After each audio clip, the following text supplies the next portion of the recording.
Hello, let's begin with the topic India as mega diversity nation. Mega diversity nation कौन से होते हैं? जो एग्जिबिट करते हैं ग्रेट डाइवर्सिटी। डाइवर्सिटी क्या हो गया? वैरायटी। और बायोडाइवर्सिटी क्या हो गया?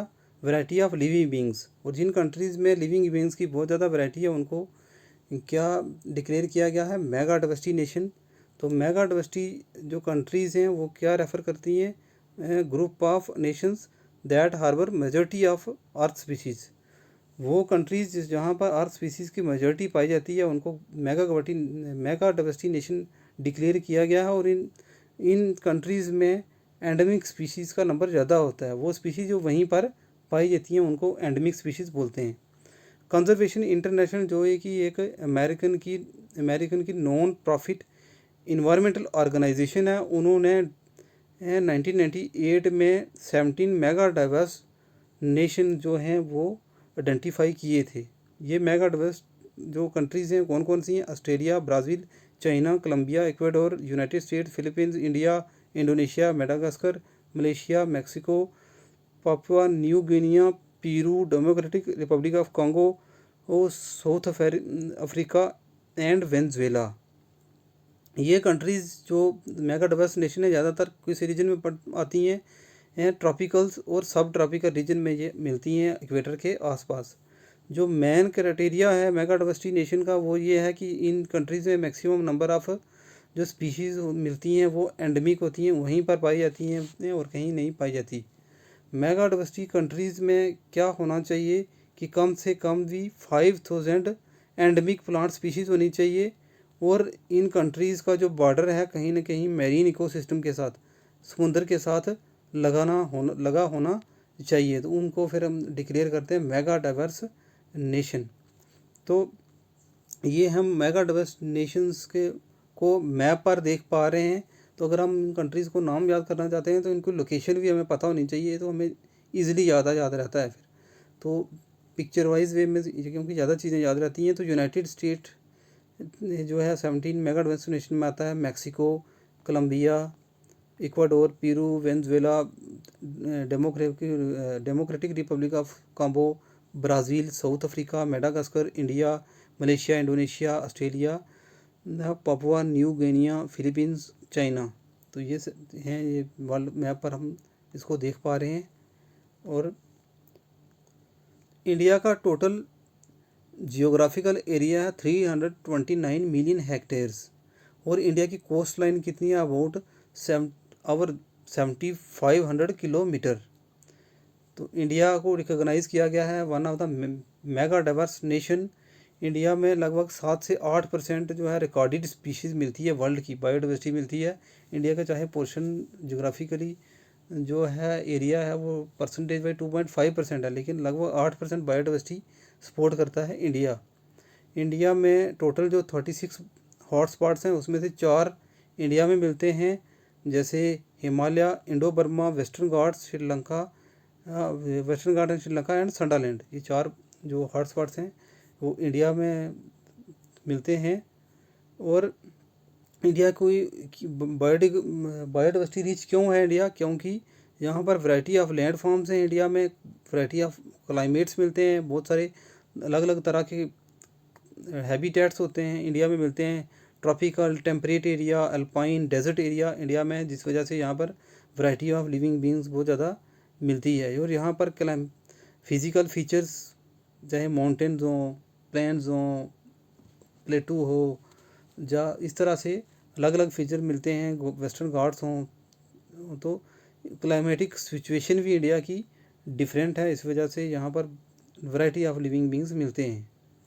तो एनुअल जो प्रेसिपिटेशन है इंडिया में वो कुछ ऐसे रीजन हैं जहाँ पर लगभग साल में 10 सेंटीमीटर से भी कम बारिश होती है, जैसे लद्दाख और राजस्थान में।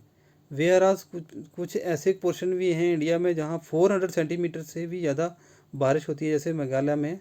तो इंडिया में ही वर्ल्ड में एक ऐसा रीजन है, एरिया है, जगह है जिसको बोलते हैं मौसिनरम, जहाँ पर वर्ल्ड में सबसे ज़्यादा बारिश होती है। ये मेघालय में है, इंडिया में। तो यहाँ पर वर्ल्ड की सबसे ज़्यादा बारिश नोटिस की गई है। इंडिया जो है वो जोग्राफिकली डाइवर्स है, क्लाइमेटिकली डाइवर्स है, बायोलॉजिकली भी इकल डाइवर्सिटी भी इसकी ज़्यादा है, हैबिटेट डाइवर्सिटी है और कल्चरल भी डाइवर्स है इंडिया। तो रिच बायोडाइवर्सिटी इंडिया की क्यों है? क्योंकि यहाँ पर ह्यूमिड ट्रॉपिकल वेस्टर्न घाट भी मिलते हैं जहाँ बहुत ज़्यादा बारिश होती है, और ऐसे रीजन भी मिलते हैं जैसे डेजर्ट जहाँ पर बहुत कम बारिश होती है, राजस्थान जैसे पोर्शन में। और इंडिया में ऐसे रीजन भी मिलते हैं जैसे नॉर्थ ईस्ट रीजन जहाँ पर बहुत ज़्यादा बायोडाइवर्सिटी मिलती है, और इंडिया में ऐसे रीजन भी हैं जहाँ पर बहुत कम लिविंग बींग्स रहते हैं जैसे cold desert of Ladakh. India में आइसी माउंटेन्स ऑफ हिमालयाज मिलते हैं, वहीं पर वार्म कोस्टल पेनिसुलर रीजन भी मिलते हैं, गर्म इलाका भी मिलता है, ठंडा भी। और सेंट्रल प्लेन एरिया भी, फर्टाइल प्लेन एरिया भी मिलते हैं जहाँ पर बहुत सारे माइक्रो हैबिटेट्स मिलते हैं इंडिया में। तो अगर हम इंडिया की बात करते हैं तो इंडिया में 10 बायो जियोग्राफिक रीजन्स हैं, या बायो जियोग्राफिक जोन्स भी बोलते हैं, जिनको 25 बायो जियोग्राफिक प्रोविंसेस में डिवाइड किया गया है। तो इंडिया के कौन से वो 10 बायो जियोग्राफिकल रीजन्स हैं वो वन बाई वन हम देखेंगे। एक आता है ट्रांस हिमालयाज, जिसके आगे 3 प्रोविंसेस हैं, लद्दाख माउंटेन्स, तिब्बतन प्लेटूज और ट्रांस हिमालयंस, जिसमें सिक्किम भी आता है। दूसरा है हिमालयाज, जिसके 4 प्रोविंसेस हैं, north west Himalaya, central Himalaya, east Himalaya. तीसरा आता है इंडियन डेजर्ट, जिसमें 2 प्रोविंसेस रहते हैं, थार और कच्छ। सेमी एरिड रीजन में 2 प्रोविंसेस आते हैं जिसमें पंजाब और गुजरात और राजस्थान। वेस्टर्न घाट में आते हैं मालाबार प्लेन्स और वेस्टर्न घाट्स। तो इस तरीके से ये 10 बायोजियोग्राफिकल रीजन्स हैं। 6th है डेक्कन प्लेटू, जिसमें 5 प्रोविंसेस हैं, ये central island, Chota Nagpur, eastern island, central plateau, Deccan south. Coast में 3 प्रोविंसेस आते हैं, वेस्ट कोस्ट, ईस्ट कोस्ट और लक्षद्वीप भी आता है। गंजेटिक प्लेन्स में अपर गंजेटिक प्लेन्स और लोअर गंजेटिक प्लेन आते हैं। नॉर्थ ईस्ट इंडिया में 2 प्रोविंसेस आते हैं, ब्रह्मपुत्र वैली और नॉर्थ ईस्ट हिल आती है। और आइलैंड में अंडमान और निकोबार आइलैंड्स आते हैं। तो यहाँ पर इन बायोजियोग्राफिकल रीजन्स में डाइवर्सिटी बहुत ज़्यादा होती है। अगर मैप में हम देखेंगे तो यहाँ पर हम ट्रांस हिमालय को ये देख पा रहे हैं, फिर हिमालयाज है ये 2 नंबर पर, डेजर्ट आ गए ये, फिर सेमी एरिड एरिया आ गया ये 4 नंबर पर, वेस्टर्न घाट्स आ गए ये ग्रीन वाला पोर्शन, और फिर डेक्कन प्लेटू ये वाला ये पोर्शन, गंजेटिक प्लेन ये 7, कोस्ट हम देख पा रहे हैं ये छोटा छोटा ये एरिया जो लाइट ब्लू कलर का है ये वाला, और इस गुजरात वाले इधर कच्छ वाली साइड भी ये कोस्ट हैं। और नॉर्थ ईस्ट पोर्शन जो है ये वाला, और उसके बाद आइलैंड्स जो हैं वो हम देख रहे हैं ये छोटे अंडमान निकोबार आइलैंड्स वगैरह। तो ये हैं 10 बायोजियोग्राफिकल रीजन्स ऑफ इंडिया जो मैप पर हम देख पा रहे हैं। इनको देखकर हम उसको याद कर सकते हैं। इंडिया में 18 बायोस्फीयर रिजर्व्स हैं इस समय, 4 नेशनल पार्क्स हैं, 566 वाइल्ड लाइफ सेंचुरीज़ हैं, 42 रामसर साइट्स हैं जिनको बोलते हैं वेटलैंड्स। और इनका डेटा को जब आप एग्ज़ाम देने जाते हैं उस समय भी लेटेस्ट डेटा चेक करके जाना चाहिए आपको, क्योंकि इनका डेटा जैसे बढ़ता जाता है। पहले कभी किसी टाइम में बायोस्फीयर रिजर्व भी 12 भी होते थे, फिर आज करंट टाइम में कितने हैं, 18 हैं। नेशनल पार्क पहले कम थे और बढ़ते हुए अब नंबर हो चुका है 104। तो इनका बढ़ता रहता है। तो इंडिया में जो टाइगर रिजर्व हैं वो कितने, 51 टाइगर रिजर्व हैं करंटली ही, और इनको गवर्न करता है अंडर प्रोजेक्ट टाइगर के। और जो एडमिनिस्ट्रेशन करती है बॉडी उसको बोलते हैं national tiger conservation authority. India में 70% ऑफ टाइगर की पॉपुलेशन वर्ल्ड की इंडिया में मिलती है। और 2006 में जब सेंसस किया गया था तो तब टाइगर्स का नंबर मिला था 1411। 2011 में इनका नंबर बढ़कर हो गया 1706। 2014 में इनका नंबर 2226 था, और 2018 में 2967 नंबर था टाइगर का इंडिया में सेंसस के हिसाब से। तो इनका नंबर बढ़ा है, हम टाइम टू टाइम देख रहे हैं। उसका कारण ये है कि एक तो प्रोजेक्ट टाइगर जो 1973 से चल रहा है, और दूसरे नंबर पर बहुत सारे हमने बायोस्फीयर रिजर्व, नेशनल पार्क और वाइल्ड लाइफ सेंचुरीज़ को कंजर्वेशन एरियाज़ को डिक्लेयर कर दिया है। तो इनको प्रोटेक्शन मिल रही है, तो अब इनका नंबर बढ़ा है। इसके अलावा बायोस्फीयर रिजर्व ऑफ इंडिया जो हैं वो ऐसे हमने अलग से भी टॉपिक अपने चैनल पे पढ़ाया हुआ है, लेकिन ऐसे 10 बायोस्फीयर रिजर्व होते हैं, 18 बायोस्फीयर रिजर्व हैं इंडिया में, और बायोजियोग्राफिकल रीजन 10 है। बायोस्फीयर रिजर्व जो है वो करंटली कितने 18 है। तो उसमें ये 18 ये दिख रहे हैं, कोल्ड डेजर्ट, नंदा देवी, ध्यांग दिबांग, कच्छ, शालम हिल्स, नीलगिरी, ये सब जो है आप एक करके पास करके इसको पढ़ें, और पन्ना वगैरह मध्य प्रदेश में और कहाँ कहाँ पर है इसको एक बार देख लें। तो इंडिया में क्या है कि ये बहुत ट्रेडिशनल नॉलेज यूज़ की जाती है बायोडाइवर्सिटी को रिलेटेड लेकर, और बायोलॉजी का जो रिसोर्सेज यूज़ की जाते हैं वो भी। ये करंटली इंडिया में 91,200 स्पीशीज़ एनिमल स्पीशीज़ हैं, 45,500 प्लांट स्पीशीज़ हैं जो कि 10 बायोजियोग्राफिकल रीजन्स में मिलते हैं। तो यहाँ पर क्या है, स्पीशीज़ रिचनेस काफ़ी है इंडिया में, और यहाँ पर हाई रेट ऑफ एंडेमिज्म भी, बहुत सारी ऐसी स्पीशीज़ हैं जो इंडिया में ही मिलती हैं, एंडेमिक स्पीशीज़ भी बहुत पाई जाती हैं। तो अगर इंडिया को ग्लोबल रैंकिंग देखे जाए तो इंडिया 10th नंबर पर आता है, जहाँ पे बर्ड्स के हिसाब से, जहाँ पर 69 स्पीशीज़ एंडेमिक स्पीशीज़ जहाँ पर मिलती हैं बर्ड्स की। रेप्टाइल जो हैं वो कितनी मिलती हैं, 156 स्पीशीज़, और एम्फीबियंस के हिसाब से 110 स्पीशीज़ मिलती हैं। इंडिया की जो फौना है वो काफ़ी रिच है, और इसमें एम्फीबियंस का बहुत पोर्शन है, कंट्रीब्यूशन करता है 61.2% एम्फीबियंस, और रेप्टाइल्स कितना पोर्शन करता है एंडेमिक में 47% इंडिया में। इसके अलावा इंडिया में क्रॉप की डाइवर्सिटी भी बहुत पाई जाती है, जो कि वाइल्ड जो क्रॉप्स हैं इनके एंसेस्टर क्या हैं, वाइल्ड हैं, जहाँ वाइल्ड से इसको इंट्रोड्यूस किया गया है, जैसे कल्टीवेटेड वैरायटी के साथ इसको वो करते हैं, तो ब्रीड करते हैं। तो इंडिया में एडाफिक की वैरायटी वो अलग अलग है, मतलब क्या हो गया कि सॉइल की वैरायटी, क्लाइमेट की वैरायटी, टोपोग्राफिक कंडीशंस अलग अलग हैं और यहाँ पर अलग तरह के बहुत सारे तरह के हैबिटेट्स इंडिया में पाए जाते हैं, जैसे forest, grassland, wetland, desert, coastal region, marine ecosystem पाए जाते हैं। इसी वजह से यहाँ पर जो वैरायटी है लिविंग बींग्स की बहुत ज़्यादा है इंडिया में।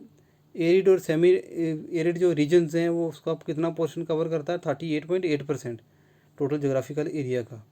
इसका अलावा जो कोल्ड एरिड जोन है जो ट्रांस हिमालयन रीजन का, उसका कितना परसेंट है पोर्शन, 5.62% कंट्रीज़ के टोटल एरिया का। इंडिया में ऐसा ये रीजन है इंडिया जहाँ पर तीनों तरह की 3 काइंड की जो कैट प्रेडेटर है, जैसे लाइन, लेपर्ड और टाइगर देखने को मिलते हैं। इसके अलावा 140 जो स्पीशीज़ हैं बर्ड्स के, ये वो इंडिया में मिलते हैं एंडेमिक। इसमें से ग्रेट इंडियन बस्टर्ड भी इंडिया में मिलता है, जो कि इस समय काफ़ी थ्रेटन स्पीशीज़ की कैटेगरी में आता है। और फ्लोरा जो है इंडिया का जो डेजर्ट का, वो उसमें इंडिया डेजर्ट में फ्लोरा कितना है, 682 स्पीशीज़ मिलते हैं, जिसमें 6% ऑफ प्लांट स्पीशीज़ जो हैं इसमें से वो एंडेमिक स्पीशीज़ हैं, इंडिया में ही मिलते हैं।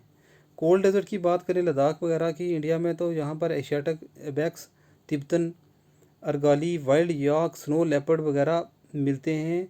और ये यहाँ पर फ्लोरा जो प्लांट्स मिलते हैं वो भी काफ़ी एंडेमिक वैरायटी के होते हैं, जो इसी एरियाज़ में पाए जाते हैं, एंडेमिक स्पीशीज़ इसको बोलते हैं।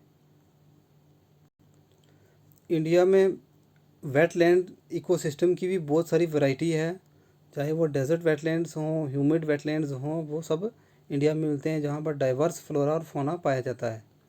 और इंडिया में जो मैंग्रोव्स हैं कंट्री में, वो भी काफ़ी रीजन जो है वो कवर करते हैं, लगभग 4,445 स्क्वायर किलोमीटर जो है एरिया मैंग्रोव्स के अंडर आता है। और इंडिया में फ़िश की स्पीशीज़ भी बहुत पाई जाती हैं, डाइवर्सिटी बहुत है फ़िश की, जिसमें इंडिया का 3rd लार्जेस्ट प्रोड्यूसर है फ़िश का, और वर्ल्ड में 3rd फिश का लार्जेस्ट प्रोड्यूसर है वर्ल्ड में, और 2nd नंबर पे आता है ये एक्वाकल्चर के केस में। और यहाँ पर लगभग 2411 फिश स्पीशीज़ मिलती हैं। इंडिया का जो कोस्ट लाइन है बहुत बड़ा है, लगभग 7517 किलोमीटर, जिसमें 5423 किलोमीटर जो है पेनिसुलर इंडिया में आता है, जो मेन लैंड है इंडिया का, और बाकी जो आईलैंड्स हैं उसमें 2094 किलोमीटर पोर्शन जो है वो आईलैंड के साथ आता है ये कोस्टल एरिया का जो लाइन आती है।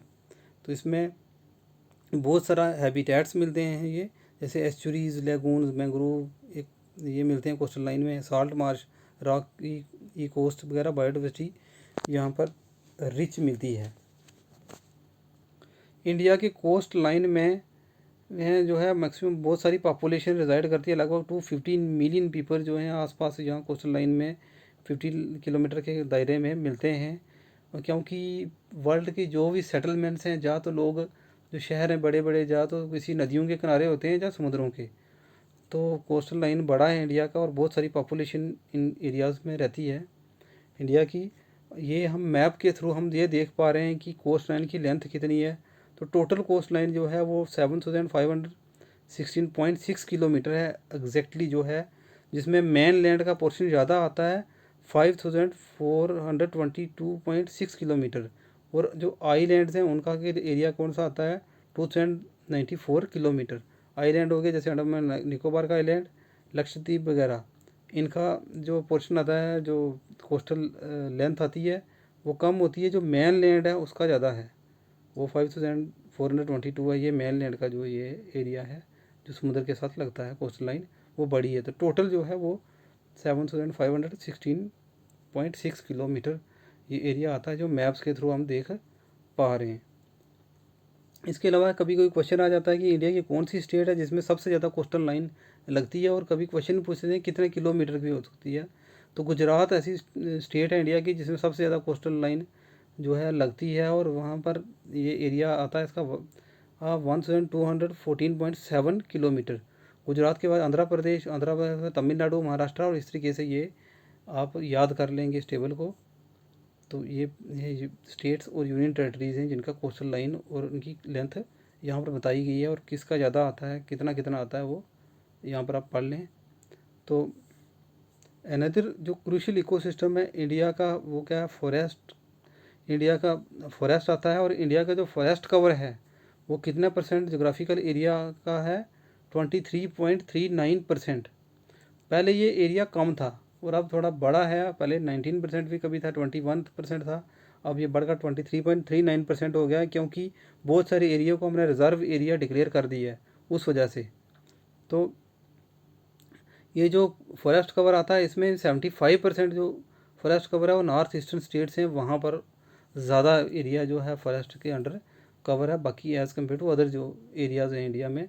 और इसमें जो फॉरेस्ट आते हैं, इसमें 16 मेजर फॉरेस्ट आते हैं, कैटेगरी जब करते हैं फॉरेस्ट की, और 251 सब टाइप्स आती हैं फॉरेस्ट की। तो फॉरेस्ट क्या करते हैं, क्रूशियल रोल प्ले करते हैं इकोलॉजिकल बैलेंस बनाने के लिए, सोशियो इकोनॉमिक डेवलपमेंट के लिए, और बहुत सारे ट्राइब्स और क्या है फॉरेस्ट पर डिपेंडेंट होते हैं। और नेशनल फॉरेस्ट पॉलिसी के हिसाब से 1988 में जो बना था रेस्ट टेस्ट, 1952 में शुरू की थी, फिर 1988 में अमेंडमेंट भी हुई वगैरह। तो 88 के हिसाब से इन्होंने क्या एरिया रखा था कि मिनिमम कंट्री का कितना जोग्राफिकल एरिया होना चाहिए, 33% पोर्शन होना चाहिए फॉरेस्ट के कवर के अंडर। और ये कौन सा प्लान्स की जब बात करते हैं हम, ओवरऑल 33%, लेकिन हिल्स में कितना, वो ज़्यादा उल्टा होना चाहिए, 67% पोर्शन जो है फॉरेस्ट कवर के अंडर होना चाहिए। तो this is all about this topic. Thank you.